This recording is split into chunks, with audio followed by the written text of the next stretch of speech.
அதிமுகவிலிருந்து நீக்கப்பட்டுள்ள செங்கோட்டையன் நாளை அல்லது நாளை மறுநாள் தவேகாவில் இணைய உள்ளதாக தகவல் வெளியாகியுள்ளது. கூடுதல் விவரங்களுடன் இணைகிறார் செய்தியாளர் மகேந்திரன். வணக்கம். விவரம். சமீபத்தில் அதிமுகவிலிருந்து நீக்கப்பட்ட முன்னாள் அமைச்சர் செங்கோட்டையன் தமிழக வெற்றி கழகத்தில் இணைய உள்ளதாக தகவல் வெளியாகி இருக்கக்கூடிய நிலையில் அவருக்கு என்ன பதவி கொடுக்கப்படும் என்ற ஒரு கேள்வி இருந்த சூழ்நிலையில் தான் தற்பொழுது அமைப்பு பொதுச் செயலாளர் எனக்கூடிய ஒரு பதவி உருவாக்கப்பட்டிருப்பதாக தகவல் வெளியாகி இருக்கிறது.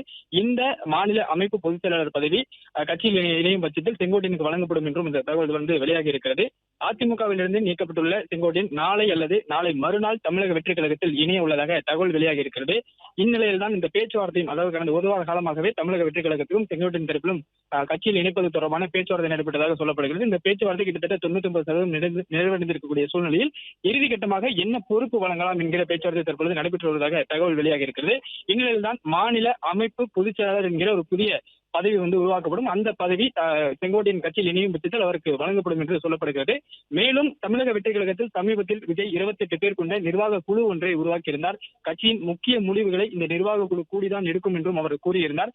அந்த நிர்வாக குழு 28 பேர் கொண்ட கட்சியின் பொதுச் செயலாளர் இருக்கக்கூடிய ஆனந்த் உட்பட 28 பேர் அந்த நிர்வாக குழுவில் இருக்கிறார்கள். இந்த நிர்வாக குழுவை வழிநடத்தக்கூடிய, அதாவது நிர்வாக குழுவை கவனிக்கக்கூடிய பொறுப்பும் செங்கோட்டையன் மட்டும் ஒப்படைக்கப்படும் என்றும் தகவல் சொல்லப்படுகிறது.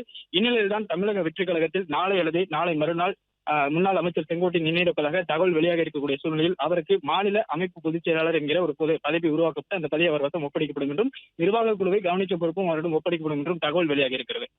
பிளே ஸ்டோர் மற்றும் ஆப் ஸ்டோரில் இருந்து பாலிமர் செயலியை QR கோடு மூலம் பதிவிறக்கம் செய்யுங்கள்.